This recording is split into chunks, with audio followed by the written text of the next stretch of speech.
अस्सलाम वालेकुम। आज हमने जो है मैस स्पेक्ट्रोमीट्री के हवाले से देखना है। तो मैस स्पेक्ट्रोमीट्री बेसिकली एक एनालिटिकल टेक्निक है जो कि किसी भी कंपाउंड का मॉलिक्यूलर मैस फाइंड आउट करने के लिए इस्तेमाल होती है और साथ ही साथ उसका फार्मूला जो है वो फाइंड आउट करने के लिए इस्तेमाल होती है। फॉर एग्जांपल कोई बड़ा सा फार्मूला है जैसे कि C4H10O2।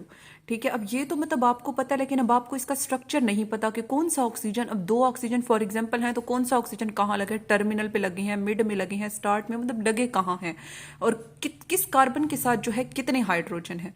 तो ये सारी चीजें जो है आप फाइंड आउट करते हो, एक तो NMR से और दूसरा मैस स्पेक्ट्रोमेट्री से। IR की भी हम थोड़ी सी हेल्प ले लेते हैं, तो वो जब हम सो स्पेक्ट्रा इंशाल्लाह सॉल्व करेंगे तो उसमें देखेंगे। लेकिन अभी जैसे कि मैं आपको एक एक टेक्निक पढ़ा रही हूँ, मैंने आपको UV विजिबल पढ़ाई है, मैंने आपको atomic absorption spectroscopy, atomic emission spectroscopy पढ़ाई है, IR पढ़ाई है, NMR पढ़ाई है, और अब ये हमारी लास्ट है मैस स्पेक्ट्रोमेट्री। तो ये सब जाया तो नहीं जाएगा। ठीक है, मैस आगे हमने सो स्पेक्ट्रा सॉल्व करने हैं, तो उसमें ये इन सब से हेल्प लेके हम कंफर्म करेंगे कि अच्छा ये इस चीज का स्ट्रक्चर है और इसमें कार्बन इतने हैं, इसमें हाइड्रोजन इतने हैं, तो उससे ना कंफर्म हो जाएगा कि इस चीज का मॉलिक्यूलर फार्मूला जो है ये है। तो ये भी यानी कि एक टेक्निक है जिससे ये ज्यादातर कंफर्मेशन के लिए, यानी कि पता तो हमें IR से और NMR से चल जाता है, प्रोटॉन NMR से, कार्बन NMR से, ये कंफर्म कर देती हैं कि हाँ भाई यही वाला ही स्ट्रक्चर है। तो इससे एक तो मैस कंफर्म होगा और दूसरा उसके कुछ स्ट्रक्चरल फीचर्स कंफर्म होंगे, उसका जो है फार्मूला कंफर्म होगा। अब नेक्स्ट इसकी हम डायग्राम देखें तो बहुत सिंपल सी है। तो इसकी डायग्राम में आप लोग देखें कि यहाँ से थोड़ी सी मिकदार में आप सैंपल इंट्रोड्यूस करते हो, इधर से जो है यानी कि ये फिलामेंट है, यहाँ से जो है इलेक्ट्रॉन बीम जाएगी। ठीक है, और यहाँ पे ये जो है पॉजिटिवली चार्ज प्लेट लगी है, लेकिन चूंकि हमने आगे पॉजिटिवली चार्ज आयन को ही आगे भेजना है तो ये रिपेलर का काम करेगी। लेकिन अब पॉजिटिव नेगेटिव की तरफ अट्रैक्ट होता है तो ये नेगेटिवली चार्ज प्लेट, और इसे फोकसिंग प्लेट भी कहेंगे, क्योंकि पॉजिटिवली चार्ज आयन इसकी तरफ तो जाहिर सी बात है अट्रैक्ट होंगे। इधर मैग्नेट है जो कि मैग्नेटिक फील्ड पैदा करेंगे, इधर वैक्यूम पंप है। ये सारी आगे जो है हम सही से इसकी वर्किंग जो है समझेंगे। अभी मैं डायग्राम समझा रही हूँ। ये एनालाइजर ट्यूब है, और फिर नेक्स्ट जो है इसमें मिनट में पेज जो है सही कर लूँ। अच्छा, हमारे चैनल को जो है आप लोग सब्सक्राइब जो है कर लें, वीडियो को लाइक और बाकी फ्रेंड्स के साथ शेयर जो है लाजमी करें। तो ये पॉजिटिवली चार्ज्ड आयन प्लेट है। अच्छा, ये इनका ना यानी कि चार्ज तो सब पे खैर +1 ही होता है, तो M/Z बेसिकली यानी कि mass to charge ratio basically उनका मैस ही होता है। ठीक है, क्योंकि वो चार्ज तो सबका +1 ही आ रहा होता है। तो ये मैग्नेटिक फील्ड से डिफ्लेक्ट हो जाती है। आगे रिकॉर्डर इस चीज को रिकॉर्ड करके इसका जो है ग्राफ बनाकर दे देता है, और यहाँ से वो जो आइंस होती हैं वो डिफ्लेक्ट हो जाती हैं। ये कलेक्टर इन्हें कलेक्ट करता है, रिकॉर्डर इसका जो है रिकॉर्ड करता है, और यहाँ से जो है आइंस यानी कि यहाँ से निकल के इधर आ जाती हैं। अच्छा, कुछ जो है हमारे पास न्यूट्रल होते हैं, और कुछ जो है क्योंकि इसने नेगेटिवली चार्ज पार्टिकल को ही आगे जाने देना है, कुछ पॉजिटिवली चार्ज होते हैं, तो वो यानी कि कलेक्टर तक पहुंचते ही नहीं है, वो उससे पहले ही बाहर यानी कि एक्सपेल हो जाते हैं, बाहर चले जाते हैं। ठीक है, तो थोड़ा सा सैंपल आप इंट्रोड्यूस कराते हो, इलेक्ट्रॉन बीम डालते हो। अगर उस पर लोन पेयर, जैसे कि अगर ऑक्सीजन पड़े उस पर तो लोन पेयर भी होते हैं, तो वो आसानी से आगे हम टर्म देखेंगे डिसलॉज हो जाते हैं, अपनी जगह से हट जाते हैं, क्योंकि वो इतने ज्यादा जुड़े हुए नहीं होते जितना कि बॉन्डिंग इलेक्ट्रॉन जो है जुड़े हुए होते हैं। ठीक है, फिर पॉजिटिवली चार्ज प्लेट मजीद उन आइंस पे भी कुछ पे पॉजिटिव चार्ज, फिर इन पे भी पॉजिटिव चार्ज, तो वो इन्हें अच्छे वाला रिपेल अपने से दूर भगाएंगे। वो आगे नेगेटिवली चार्ज फिर इन्हें अट्रैक्ट कर रहा होगा, ये उनकी तरफ जाएगा। फिलामेंट है जिससे इलेक्ट्रॉन बीम जाएगी। नेक्स्ट मैग्नेटिक फील्ड पैदा करते हैं, और ये जो पॉजिटिवली चार्ज आयन आ रहे हैं ये यानी कि डिफ्लेक्ट हो जाते हैं मैस टू चार्ज, यानी कि ये क्यों डिफ्लेक्ट होते हैं, मैग्नेटिक फील्ड की वजह से जो है ये डिफ्लेक्ट हो जाते हैं। यानी कि जितना स्मॉलर M/Z की वैल्यू होगी उतनी ही ज़्यादा इसकी मैग्नेटिक फील्ड के ज़रिए से यानी कि डिफ्लेक्शन होगी। ठीक है, और फिर कलेक्टर इसे कलेक्ट करेगा, रिकॉर्डर को देगा। तो मैस ये जो हमारे पास डायग्राम है ये बेसिकली मैस स्पेक्ट्रोमीटर की है। तो मैस स्पेक्ट्रोमीटर क्या है, यही बात इसमें भी बताई गई है कि आप थोड़ी सी मिकदार में जो है आप इसके अंदर जो है सैंपल डालते हो। ठीक है, जहां पे पहले इसे वेपर्स में कन्वर्ट किया जाता है, और फिर ये आयोनाइज कैसे होता है, वो ये इलेक्ट्रॉन की बीम पड़ेगी, तो वो अगर लोन पेयर हैं तो वो डिसलॉज हो जाएंगे, लोन पेयर नहीं है तो मॉलिक्यूल टूट के पॉजिटिव आयन इलेक्ट्रॉन जो है बन जाएंगे। ठीक है, और फिर ये जो आइंस हैं यानी कि पॉजिटिवली चार्ज आयन ही आगे जाएंगे, तो फिर उन्हें रिकॉर्ड किया जाता है परसेंटेज के तौर पर, यानी कि परसेंटेज हमारे पास आ जाएगी। ये बहुत इंटरेस्टिंग सा जो है टॉपिक है, और ये वैसे बिल्कुल भी नहीं है जितना NMR मुश्किल था, ये बहुत ईजी है। ठीक है। और फिर इसमें हम परसेंटेज रिकॉर्ड करेंगे कि कौन सी, ये बेसिकली ना हमें रिलेटिव अबेंडेंस बताता है। बहुत मशहूर इसका एमसीक्यू है कि जो कौन सी टेक्निक है जो कि हमें रिलेटिव अबेंडेंस यानी कि कौन सी चीज़ कितनी ज़्यादा मिकदार में हमारी कुदरत में, नेचर में जो है पाई जाती है, तो उसके बारे में जो है ये हमें बताता है। जैसे कि C12, ठीक है, वो बहुत ज़्यादा 99.9% हम कह सकते हैं कि वो पाया जाता है, और C13 नहीं होता इतना, ठीक है, वो 1.11%। तो ये जो हमें रिलेटिव अबेंडेंस पता चल रही है वो इसी के थ्रू हमें पता चलेगी, ठीक है। तो इसे परसेंटेज के तौर पे जो है हम रिकॉर्ड करेंगे रिलेटिव अबेंडेंस को, और उन्हें उनकी मैसेज की बेस पे फिर जो है अलग किया जाएगा। वो कैसे हम करेंगे वो भी हम आगे देखते हैं। अच्छा, पहले है कि इसकी आयनाइजेशन कैसे होगी। तो इलेक्ट्रॉन इम्पैक्ट आयनाइजेशन, आप बीम दोगे 70 इलेक्ट्रॉन वोल्ट की, यानी कि एक लिहाज से इलेक्ट्रिसिटी दोगे तो वो मॉलिक्यूल के साथ टकराएगी और उसे कैटाइन में, रेडिकल कैटाइन में और इलेक्ट्रॉन में जो है बदल देगी, ठीक है। तो नेक्स्ट है कि वो चीज़ जो कि पहले ये कि वीकेस्ट बॉन्ड टूटेगा, जैसे कि ब्रोमीन और कार्बन का, यानी कि वीकेस्ट बॉन्ड होता है क्योंकि ब्रोमीन एक इलेक्ट्रोनेगेटिव स्पीशी है, वो सारे इलेक्ट्रॉन्स को अपनी तरफ खींच लेगी और ये डी शील्ड कर देगी कार्बन को, तो अब ये बॉन्ड आसानी से टूट सकता है। या फिर ऐसा बॉन्ड टूटेगा जो कि भी टूटने के बाद बाकी जो चीज़ छोड़ता है वो स्टेबल होती है। अब कोई किसी को कुछ देता है तो वो तभी दे सकता है जब वो देने के बाद बाकी जो मॉलिक्यूल है अगर वो स्टेबल रहेगा। तो नेक्स्ट है कि जो पॉजिटिवली चार्ज्ड फ्रेगमेंट्स होते हैं वही इसमें सिर्फ एक्सेलरेट करते हैं। जो पॉजिटिवली चार्ज्ड प्लेट होती है वो इन्हें रिपेल कर देती है, और जो नेगेटिवली चार्ज्ड प्लेट होती है वो इन्हें अपनी तरफ जो है अट्रैक्ट करती है। तो इसमें एक तो हमारे पास रेडिकल कैटाइंस बन गए हैं और दूसरा जो है हमारे पास इलेक्ट्रॉन्स, मतलब आइंस हमारे पास जो है बहुत सारे जो है आ गए हैं। अच्छा, अब ये जो आइंस हैं इनकी सेपरेशन फिर इनके मैसेज की बेस पर जो है होती है। मैग्नेटिक फील्ड जो है मैग्नेट की, वो यानी कि डिफ्लेक्ट करती हैं इन पॉजिटिवली चार्ज्ड आइन को, जिसकी M/Z यानी कि जिसका मैस जितना कम होगा वो उतना ही ज़्यादा डिफ्लेक्ट हो जाएगा, उसका पाथ जो है उतना ही ज़्यादा कर्व आएगा। अब नेक्स्ट इसमें है कि जो हमारे पास चार्ज्ड आइंस होते हैं, हाँ, स्मॉलर यानी कि M/Z वाले जो चार्ज आइन होती हैं वो ज़्यादा कर्व पाथ बनाती हैं। कोलेक्टर जो है इन फ्रेगमेंट्स की तादाद को रिकॉर्ड करता है, ठीक है। और ये जो फ्रेगमेंट्स हैं ये स्लिट से, सुराख से गुजरते हैं। मैस स्पेक्ट्रोमीटर जो है ये यानी कि मैस स्पेक्ट्रम को रिकॉर्ड करता है, और यानी कि एक मैस स्पेक्ट्रम एक ग्राफ सा हमें बनाकर दे देता है। और ये जो ग्राफ होता है ये रिलेटिव अबेंडेंस का होता है, यानी कि कौन सी चीज़ कितने मिकदार में, और साथ उसकी M/Z वैल्यू का होता है। नेक्स्ट है कि चार्ज जो सारे फ्रेगमेंट्स पर होता है जो कि कलेक्टर तक पहुंचते हैं वो +1 होता है। तो M/Z बेसिकली उस फ्रेगमेंट का मॉलिक्यूलर मैस ही होता है। नेक्स्ट है मैस स्पेक्ट्रम में हमने फ्रेगमेंटेशन का देखना है। तो इसमें 3 टर्म्स बहुत इंटरेस्टिंग है। अच्छा, अब जिस चीज़ का मैस यानी कि M/Z की वैल्यू सबसे, क्योंकि चार्ज तो सब पे सेम है, Z की वैल्यू सबकी +1 है, तो जिसकी M/Z की वैल्यू सबसे ज़्यादा होगी, ठीक है, तो उस पीक को हम मॉलिक्यूलर आइन पीक कहेंगे, और इसे M+ आइन पीक से जो है हम शो करते हैं। और नेक्स्ट है बेस पीक। अच्छा, जो चीज़ यानी कि अब जो मॉलिक्यूलर आइन यानी कि अबेंडेंस में है, जो सबसे ज़्यादा पाया जाता है, उसकी पीक को हम बेस पीक कहेंगे, और जिसकी M/Z की वैल्यू सबसे छोटी होगी, ठीक है, M/Z की वैल्यू जिसकी छोटी है तो उसे जो है हम फ्रेगमेंट आइन पीक कहेंगे। तो जिसका मैस यानी कि M/Z की वैल्यू सबसे ज़्यादा, उसकी पीक मॉलिक्यूलर आइन पीक होगी। जिसकी सबसे कम होगी यानी कि M/Z यानी कि मैस की वैल्यू, तो वो होगी हमारे पास फ्रेगमेंट आइन पीक। और जिस चीज़ की इंटेंसिटी जितनी ज़्यादा, मतलब रिलेटिव अबेंडेंस जितनी ज़्यादा है, तो वो हमारे पास होगी बेस पीक होगी हमारे पास।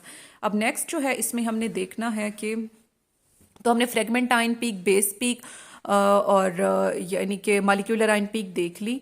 अच्छा, अब नेक्स्ट है कि इसकी एक एग्जांपल हम देख लेते हैं कि पीक्स जिनकी स्मॉलर M/Z है वो ज़्यादा जो है कर्व फॉर्म करती हैं। मैंने स्टार्ट में भी बताया था। अब ये हमारे पास एक मॉलिक्यूल है, इसमें कितने कार्बन है, 3 4 5। ये हमारे पास पेंटेन है, इस पर आप 70 इलेक्ट्रॉन वोल्ट की एक इलेक्ट्रॉन बीम डालते हो, तो वो डालने से इसके यानी कि एक इलेक्ट्रॉन इससे अलग हो जाता है, तो ये रेडिकल बन जाता है। अब रेडिकल क्या होता है, मतलब बचपन से पढ़ते आ रहे हैं, जिसमें यानी कि इलेक्ट्रॉन का पेयर नहीं होता, सिंगल इलेक्ट्रॉन मौजूद होता है, और दूसरा इलेक्ट्रॉन चला गया, इलेक्ट्रॉन खो गया। तो जब इलेक्ट्रॉन खोता है तो वो बेसिकली फिर जाते जाते से पॉजिटिव चार्ज जो है देकर जाता है। तो जो मैस स्पेक्ट्रा इसका होता है वो आगे हम देखेंगे, वो या तो बार ग्राफ होगा या फिर टेबलर फॉर्म में, यानी कि जो शक्ल इसकी जो है आगे बनकर आएंगी। मैस स्पेक्ट्रम जो है ये हमें स्ट्रक्चर की इंफॉर्मेशन देता है। अच्छा, अब इसमें अगर हम देखें तो ये जो मालिक्यूल है, यानी कि अगर आप यहाँ से जो है देखते हो, एक मिनट, पेन कहाँ लेकर आऊँ, हाँ यहाँ लेकर आना है पेन को। अच्छा, ये है आपके पास कार्बन नंबर 1 2 3। अच्छा, अगर ये टूटता है ना, यानी कि ये यहाँ से टूटेगा, तो इधर से जो बचेगा वो इथाइल बचेगा और इधर से जो है प्रोपाइल बचेगा। तो वो कह रही हैं कि इस चीज़ के टूटने का इम्कान ज़्यादा है बजाय इसके कि बॉन्ड इधर से टूटे, क्योंकि अगर इधर से टूटता है ना तो मिथाइल बच जाएगा। अब मिथाइल पे पॉजिटिव चार्ज है, बेचारा उसे कोई देने वाला नहीं है। लेकिन अगर ये यहाँ से टूटता है ना और यहाँ पे जो पॉजिटिव चार्ज इस पे आएगा, इसे आपको पता है, बचपन से आप पढ़ते आ रहे हो कि ये जो अल्काइल ग्रुप होते हैं इलेक्ट्रॉन डोनेटिंग होती हैं, तो ये इसे इलेक्ट्रॉन देने वाला है। ठीक है, तो जब किसी को कोई देने वाला होता है तो वो दो चीज़ें फिर स्टेबल, एक लेने वाला एक देने वाला है, तो मतलब वो स्टेबल जो है कपल बना रहे होते हैं। ठीक है, तो यहाँ पे तो फिर हम यही कहेंगे कि जो हमारे पास कार्बन नंबर 2 है, ठीक है, कार्बन नंबर 2 और 3 जो हैं उनके टूटने का इम्कान ज़्यादा है। ठीक है, और वो ज़्यादा स्टेबल आगे हमें टूटते हैं तो स्पीशी फॉर्म करेंगे, रेडिकल फॉर्म करेंगे, बजाय इसके कि आप कार्बन नंबर 1 और 2 को तोड़ दो।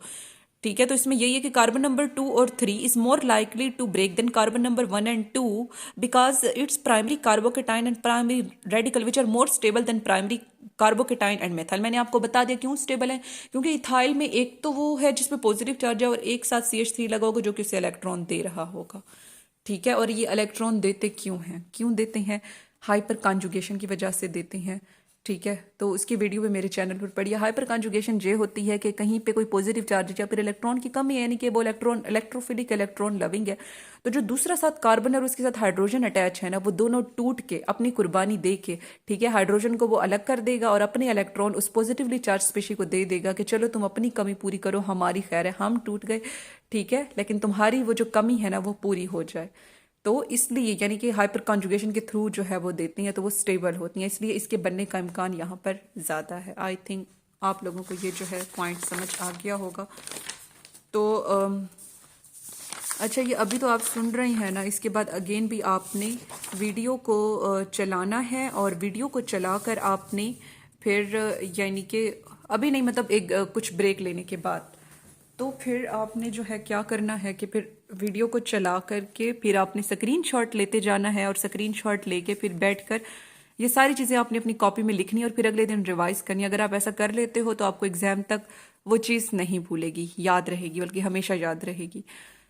तो नेक्स्ट हाँ यही, बल्कि इसी का ही हम देख रहे हैं, पेंटेन का मैस कितना है, एटॉमिक मैसेज का जो है हम सम ले लेते हैं तो 72 आता है। तो ये जब टूटता है तो एक इथाइल बनता है और एक जो है प्रोपाइल बनता है। अब देखें ये जो यानी कि ये है ना, ये 43 है इसका मैस, ये इसमें से 29 चला गया। ठीक है, ये इसका मैस है, कार्बन का 12 होता है, हाइड्रोजन का, मतलब इतना तो आप लोग कर ही लोगे। ठीक है, तो इसका ओवरऑल 29 बनता है, इसका 43, यानी कि ओवरऑल 72, इसमें से 29 निकालें तो 43 बचता है। तो सबसे ज्यादा वो कह रहे हैं कि जो रिलेटिव अबंडेंस है ना, यानी कि इस ग्राफ में आप लोग देखेंगे 43 वाले के, यानी कि इस ब्रेकेज के होने का इम्कान ज्यादा है। अब यहाँ से तोड़ें तो इसका 57 आता है, इसका 15 होता है। ठीक है, अब देखिए 57 का वो कह रहे हैं कि इम्कान देखें कितना थोड़ा है। ठीक है, क्योंकि इससे ये आ रहा है जो कि स्टेबल ही नहीं है, लेकिन इससे ये आ रहा है, इसे इलेक्ट्रॉन देने वाला ये CH3 है जो कि अपने हाइड्रोजन्स को तोड़ के भी इसकी कमी को पूरा करेगा। ठीक है, तो ये स्टेबल है इस वजह से, तो इसी वजह से इसकी बेस पीक है ये सबसे ज़्यादा, यानी कि जब कभी आयनाइजेशन होगी, मॉलिक्यूल टूटेगा तो इसके टूटने का इम्कान जो है ज़्यादा है।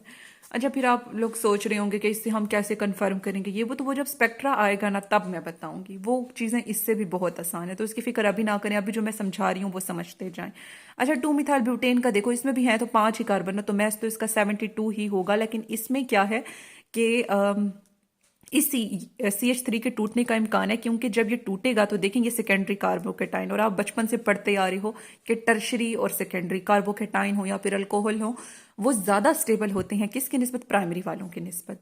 ठीक है, क्योंकि अगर यहाँ से इस बेचारे को काटते हैं या यहाँ से काटते हैं तो उसे प्राइमरी यानी कि हमें जो है मिलेगा। यहाँ से अगर हम काटें तो क्या मिलेगा, हाँ यहाँ से भी सेकेंडरी मिल सकता है, एक मिनट, इसे यहाँ से अगर आप कट कर देते हो, हाँ यहाँ से भी सेकेंडरी मिलेगा, लेकिन यहाँ से जो है प्राइमरी मिलेगा। लेकिन आप इसे तोड़ोगे क्योंकि ये वाली इसके इर्द गिर्द यानी कि जो ग्रुप लगे हैं ना वो ज़्यादा बड़े लगे हैं, बड़े बड़े इलेक्ट्रॉन डोनेटिंग, एक तरफ इथाइल, एक तरफ जो है यहाँ पे वो लगा है क्या कहते हैं ये, एक तरफ मिथाइल लगा है और एक तरफ जो है इथाइल लगा है, ठीक है।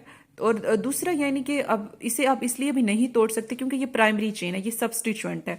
तो ये हमने आईयूपैक उसमें भी स्टडी किया था, ठीक है। ये बल्कि इसकी ज़्यादा अच्छी लॉजिक अगर आपको कभी देनी पड़े क्योंकि ये प्राइमरी चेन है, ठीक है। अब इससे पहले कि आप दरख्त काटो, क्या ये बेहतर नहीं है कि पहले उसकी टहनियाँ काट ली जाएं? थोड़ी सी आग अगर आपने जलानी है, बजाय इसके कि दरख्त का थोड़ा सा टुकड़ा काट के आप ले लो, मुश्किल भी होगी और अजीब भी लगेगा, लोग भी मतलब बेवकूफ़ कहेंगे। तो जब पहले इसकी शाख ही काट लो, ठीक है, चाय बनानी है, थोड़ी सी आग जलानी है, तो इसका सब्स्टिट्यूएंट काट लो, प्राइमरी चेन को काटने की क्या ज़रूरत है? इससे अगर आपको सेकेंडरी चीज़ मिल रही है स्टेबल, तो फिर क्या ज़रूरत है उसे काटने की? तो फिर ये देखें 57, अब इस केस में 57 वाली पीक ज़्यादा है क्योंकि सेकेंडरी कार्बोकेटाइन बन रहा है जो कि स्टेबल है हमारे पास। अब नेक्स्ट जो है हमने आइसोटोप्स देखने हैं। अच्छा, आइसोटोप्स क्या होते हैं? एक होते हैं हमारे पास एलोट्रोप्स, हाँ आई थिंक एलोट्रोप्स होते हैं। तो एलोट्रोप्स होते हैं कि उसमें यानी कि वो एलिमेंट की डिफरेंट जो है फॉर्म्स होती हैं, कि असल में एलिमेंट एक होता है लेकिन उसकी फिजिकल स्टेट जो है वो डिफरेंट होती है, ठीक है। तो चलें उसकी मैं अलग से वीडियो कोई शॉर्ट डाल दूंगी। तो आइसोटोप्स होते हैं कि जिनका मैस डिफरेंट होता है। मैस डिफरेंट क्यों होता है? नंबर ऑफ न्यूट्रॉन्स के जो है डिफरेंट होने की वजह से। जो पेंटेन है और 2 मिथाइल ब्यूटेन है, इन दोनों का मैस 72 है, ठीक है। लेकिन जो इसमें 2 मिथाइल ब्यूटेन में वो मिथाइल टूटेगा और पेंटेन में वो इथाइल उससे अलग होगा। अगर M+1 की कभी पीक आई हुई है, यानी कि जितना मॉलिक्यूलर मैस था उसमें एक ऐड हुआ हुआ है, तो मतलब वो कार्बन 12 नहीं, वो कार्बन 13 है, जो कि 1.11% पाया जाता है। M+2 है, M यानी कि ऑक्सीजन का था O16, लेकिन M+2 यानी कि 16+2 18, यानी कि ये O18 वाला ऑक्सीजन का जो है आइसोटोप है। और अगर या फिर ये भी हो सकता है कि 2 कार्बन 13 आ गए हैं, तो 1 कार्बन 13 का 1, 1 कार्बन 13 का 1, 2 का 2 हो गया, या फिर 2 जो है H आ गए हैं, 2H दो यानी कि ड्यूटेरियम वाला H आ गया, H1 वाला नहीं आया, ठीक है। तो एक H2 का 1, एक H2 का 1, क्योंकि H11 वो तो होता ही है, ठीक है, तो उस वजह से भी M+2 हो सकता है। फिर नेक्स्ट वो कह रही हैं कि M+2 अगर बड़ा आ गया है, ठीक है, यानी कि जो M+2 है वो 1/3 है उसकी हाइट M+आइन की, ठीक है। यानी कि वो जो कुदरती तौर पे पाया जाता है वो, यानी कि अगर 3 गुना है M+, तो वो उसका 1/3, यानी कि 3 उस हिस्से अगर M+ के हैं तो वो उसके 1 हिस्से तक जो है पाया जाता है, ठीक है। तो यानी कि 3 कमरे एक दूसरे के ऊपर बने हुए हैं, तो वो नीचे वाले कमरे जितने तक पाया जाता है, ऊपर वाले 2 कमरे जो है खाली हैं। इसे इस तरह से भी आप समझ सकते हो। तो अगर इस तरह से है, यानी कि M+2 1/3 है M+आइन का, तो फिर क्या हो सकता है? वो जो है होगा कि मैं आगे बताती हूँ। तो अगर ये केस है 1/3 वाला आ गया है, तो फिर उस केस में क्या होगा कि वो जो है, हाँ, वो क्लोरीन 37 उसका यानी कि जो है आइसोटोप होगा, ठीक है। क्लोरीन 37 होगा, क्लोरीन 35 वाले की, क्योंकि वो 1/3, यानी कि अगर 3 कमरों में क्लोरीन 35 फैला हुआ है तो एक कमरे जितना कौन होगा? क्लोरीन 37 होगा। और अगर M और M+2 दोनों की हाइट यानी कि रिलेटिव अबेंडेंस, वो जो पीक्स की लंबाई है वो सेम आ रही है, तो यानी कि उनकी नेचुरल अबेंडेंस एक जैसी है, तो वो होगा ब्रोमीन होगा, उसका 79 आइसोटोप और 81, क्योंकि इन दोनों के सेम सेम आती हैं। यही तो आगे हम स्पेक्ट्रा देखेंगे तो पहचानेंगे। अब जहां पे 2 पीक्स ऐसी हैं कि एक पीक लंबी है और एक पीक इतनी छोटी है कि यानी कि उसके एक हिस्से जितनी आ रही है, यानी कि जो लंबी पीक है उसके 3 हिस्से कर लो तो वो उसके एक हिस्से जितनी आ रही है, तो हम क्या कहेंगे कि ये क्लोरीन का चक्कर है। और अगर यानी कि 78 और 76 फॉर एग्जाम्पल हैं, ठीक है, मिसाल दे रही हूँ, ठीक है, या फिर चलो यही ले लेती हैं, 79 और 81 दोनों की सेम पीक है, तो हम कहेंगे सेम सेम किसकी होती है? ब्रोमीन की होती है। तो नेक्स्ट हमने फ्रेगमेंटेशन जो है फंक्शनल ग्रुप्स की देखनी है। हर कंपाउंड का यानी कि जो पीक्स का पैटर्न होता है वो बड़ा ही कोई यूनिक होता है, ठीक है, उसकी पहचान होता है। जैसे हर किसी का अपना शनाख्ती निशान होता है, तो इनका भी ग्राफ की शक्ल में अपनी अपनी शनाख्ती निशान। अच्छा, फिंगरप्रिंट हर इंसान के डिफरेंट है, ठीक है। तो अल्काइल हैलाइड M और M+2 की हाइट्स जो हैं इक्वल हैं, तो पहचानो ये क्या है? अभी हमने ऊपर भी देखा है, वो तो यानी पहचान गए हम, ये ब्रोमीन है, ठीक है।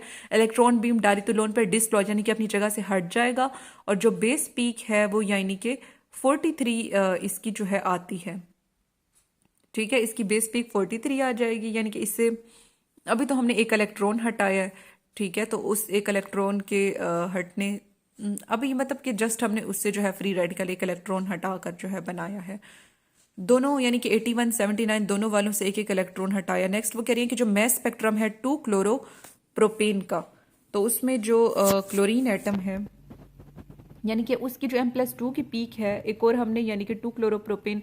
अच्छा, अब इस वाले में देखें कि यानी कि 1 मिनट मैं जो है कैमरा साफ कर लूं, जाना नहीं है, ठीक है। तो नेक्स्ट 1 मिनट, कैमरा जो है ब्लर हो गया है। आई थिंक अब ठीक है, ठीक है। रुके मैं कैमरा साफ कर लूं, जाना नहीं है, साफ हो जाओ, साफ हो जाओ, साफ हो जाओ, ठीक है। चलें जी, कैमरा जो है साफ हो गया है। तो नेक्स्ट, हाँ, हम कहाँ पर थे? क्यों, तो इसमें वो कह रही हैं कि 43 वाली पीक यानी कि वो अबेंडेंट आएगी इस ब्रोमीन वाले में, ठीक है। तो नेक्स्ट फिर उसके बाद यानी कि 43 वाली पीक जो है ज़्यादा आएगी, यानी कि आप ब्रोमीन को काट दो, पीछे ये जो प्रोपाइल बचता है, ठीक है, तो उस यानी कि वो अबेंडेंट है, उसकी पीक आने का इम्कान ज़्यादा है। और दोनों की सेम आई है तो फिर वो क्या है, वो क्लोरोप्रोपेन है। और नहीं नहीं, सेम नहीं आई, M+2 की पीक 1/3 है उसके मालिक्यूलर आयन पीक की, तो वो क्लोरीन ही होगा हमारे पास। और इसमें भी यानी कि जो अबेंडेंट पीक है वो 43 वाले की जो है होगी, ठीक है। अब इसमें बॉन्ड कैसे टूटेगा? इसमें भी यानी कि यही होगा कि क्लोरीन अलग हो जाएगा, क्योंकि ये CBr का CCl का बड़े ही कोई वीकेस्ट टाइप के बॉन्ड होते हैं। इलेक्ट्रॉन्स इनके क्लोरीन ब्रोमीन, क्योंकि ये इलेक्ट्रोनेगेटिव होते हैं, इन्होंने खींच लिए होती हैं, बहुत कमजोर सा सहारा होता है, तो वो बस टूट ही जाता है। वो अगला कहता है कार्बन उस इलेक्ट्रोनेगेटिव एटम से, भी तुमने इलेक्ट्रॉन्स तो मेरे खींच लिया, मैं तुम्हारे साथ रह के क्या करूंगा, बस मैं भी जा रहा हूँ, मुझे कोई और मिल जाएगा जो कि इलेक्ट्रॉन दे देगा, ठीक है। तो वो फिर चलता बनता है वो, यानी कि बॉन्ड फिर आसानी से टूट जाता है। और दूसरा देखेंगे सेकेंडरी कार्बोकेटाइन बन रहा है, तो इसलिए भी हम कह सकते हैं कि सेकेंडरी कार्बोकेटाइन स्टेबल होता है, तो इसके बनने का इम्कान ज़्यादा है, ठीक है। अब नेक्स्ट इसमें जो है हमने ईथर का देखना है, तो ईथर का अब इसमें हम जो है देखेंगे तो ये सेकेंडरी कार्बो यानी कि यही टूटेगा, क्योंकि इसमें ये जो रेडिकल है इसका मैस 43 है और ये सेकेंडरी है, तो इसके बनने का इम्कान ज़्यादा है। ये देखिए 43 की रिलेटिव अबेंडेंट पीक आ रही है, ठीक है। मतलब ये ऐसे पहेलियां ही होती हैं सब कुछ, तो वो लोग, मैं हैरान होती हूँ कि बच्चों को खुद वो सब पेपर में बता देते हैं और बस मतलब आज 80% चीज़ बता के 20% पूछते हैं कि बताओ ये क्या है। अब जिस तरह मतलब पहेली होती है कि रंग उसका येलो और ऑरेंज है और हवा दोगे तो जल जाएगी, ठीक है, पानी दोगे तो बुझ जाएगी। मतलब इस तरह का काम होता है, सारी चीज़ें तुम लोगों को बता के फिर भी तुम लोगों से स्पेक्ट्रा सॉल्व नहीं होते और अजाब बना हुआ होता है, क्योंकि मतलब जहन बना लिया कि हम तो ये कर ही नहीं सकते, हम तो समझ ही नहीं सकते।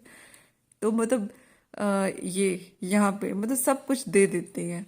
अब यहाँ भी सब मतलब उन्होंने खुद बुक में ही दिया हुआ है, फिर बेचारे वो समझा भी रही है और पेपर में भी सब दिया हुआ होता है।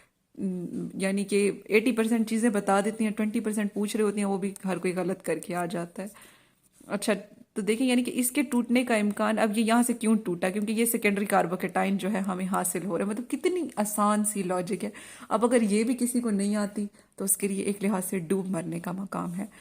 तो ये सेकेंडरी कार्बोकेटाइन है, ठीक है, तो ये स्टेबल है इसलिए ये टूटा, ठीक है। बाकी इसलिए ना टूटे और ये इसलिए टूटा क्योंकि उनसे सेकेंडरी कार्बोकेटाइन नहीं मिलता था। तो ये देखते हैं हमारा जो है कितना हो गया है। तो ये पेज भी हमने जो है कर लिया है, ये बस हमारा लास्ट है। अच्छा, अल्कोहल, अच्छा अल्कोहल के ना कहते हैं बड़ी तेजी से, मतलब पता नहीं क्या बात है कि बड़ी तेजी से इसके आयन एक तो आयनाइज होती हैं और उसमें से बहुत थोड़े से ही कलेक्टर तक ही पहुंच पाते हैं।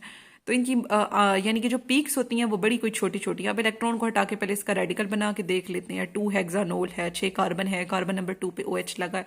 अब आप कहोगे मतलब कुछ लोगों को ये भी नहीं पता होगा, वो सोच रहे होंगे कि इसे 5 हेक्सानोल क्यों नहीं कहा। अब देखिए जब कुछ लग जाता है ना, ऑक्सीजन OH कोई फंक्शनल ग्रुप लग जाता है, तो नाम अगर आप दोगे तो आप कोशिश करो जिस तरह बाकी चीज़ों में आसानी ढूंढते हो ना आप लोग के करीब की चीज़ हो, यहाँ भी आसानी, केमिस्ट लोग भी यही कहते हैं कि वो कहते हैं कि नज़दीक का कोई, जहाँ से ये नज़दीक पड़ता है वहीं से नाम रख लो, ठीक है। तो 2 हेक्सानोल हमने फिर नंबरिंग यहाँ से स्टार्ट कर दी। तो इसमें अब देखें, अब इसमें यानी कि इस 45 वाले का इम्कान जो है ज़्यादा है, ठीक है, देखें इसकी ये जो पीक आई हुई है ये यानी कि सबसे बड़ी है बेस पीक है, यानी कि ये नेचर में सबसे ज़्यादा जो है पाया जाएगा। अब नीचे m/z की वैल्यूज़ होती हैं, इधर रिलेटिव अबंडेंस मैंने नहीं लिखा, लिख लेना, ठीक है, बता रही हूँ, लिख आप लोग लेना। तो यानी कि इस तरह से मालिक्यूल के टूटने का इम्कान ज़्यादा है बजाय इसकी निस्बत, क्योंकि इसमें देखें फिर ये CH3 है बेचारा, इसे कोई देने वाला ही नहीं है। अब यहाँ पे CH2 तो इसे इतने देने वाले हैं, यहाँ पे इस बेचारे को कोई देने वाला ही नहीं है। तो अच्छा नेक्स्ट, अच्छा जिसके साथ OH अटैच होता है वो अल्फा कार्बन होता है, लेकिन कार्बोनिल में जिस कार्बन के साथ कार्बोनिल है वो नहीं, उसके साथ वाले कार्बन को अल्फा कार्बन कहेंगे। लेकिन यहाँ पे जो OH वाला है, ठीक है, वो अल्फा कार्बन है, तो इसमें उन्होंने एक इलेक्ट्रॉन को एक हाइड्रोजन को रिमूव करा के रेडिकल, ये ऐसे फजूल सी बात है। मेन चीज़ ये थी कि यानी कि इसके टूटने का इम्कान ज़्यादा है, इसलिए ये 45 की पीक यहाँ पे जो है हाईएस्ट आई है, ठीक है। अच्छा अब नेक्स्ट ये थोड़ी सी समराइजेशन जो है मैं उन्हें बताई है बुक से ही, यानी कि बुक से देख कर बताई है, जाहिर है अच्छी बुक पाविया की स्पेक्ट्रोस्कोपी की जो मेन है। तो जो बॉन्ड है कार्बन और ज़्यादा इलेक्ट्रोनेगेटिव एटम का, वो हेट्रोलिटिकली टूटता है। हेट्रोलिटिकली टूटता है का मतलब क्या है कि उसमें यानी कि ऑक्सीजन इलेक्ट्रोनेगेटिव या फिर कोई भी इलेक्ट्रोनेगेटिव इलेक्ट्रॉन्स अपनी तरफ खींच लेगा, ठीक है, तो वो हेट्रोलिटिकली, हेट्रो डिफरेंट यानी कि इक्वल शेयरिंग जो है इलेक्ट्रॉन्स की नहीं होगी। लेकिन जो बॉन्ड और कार्बन का और सेम कोई इलेक्ट्रोनेगेटिव एटम इसका आ गया है तो उसके दरमियान बॉन्ड जो टूटेगा वो होमोलिटिकली यानी कि इक्वल इक्वल इलेक्ट्रॉन की शेयरिंग होगी, जैसे कोवेलेंट बॉन्ड हम कहते हैं बनता है इक्वल शेयरिंग से, ठीक है। तो ये थोड़ी सी समराइजेशन थी। तो हमारे चैनल को सब्सक्राइब लाजमी करें, वीडियो को लाइक करें, शेयर करें, क्योंकि वीडियो बनाने में इतनी मेहनत होती है तो इतना तो आपको खुद को ही करना चाहिए। तो मिलते हैं नेक्स्ट किसी टॉपिक के साथ। वैसे तो मैंने सब समझा दिया, फिर भी कुछ समझ नहीं आया तो आप लोग कमेंट करके जो है मुझसे पूछ सकते हो, और आपको वीडियो कैसी लगी कमेंट में मुझे लाजमी बताएं। मिलते हैं नेक्स्ट किसी टॉपिक के साथ, तब तक के लिए सबको अल्लाह हाफिज़, take care and see you again with new topic tomorrow, inshallah.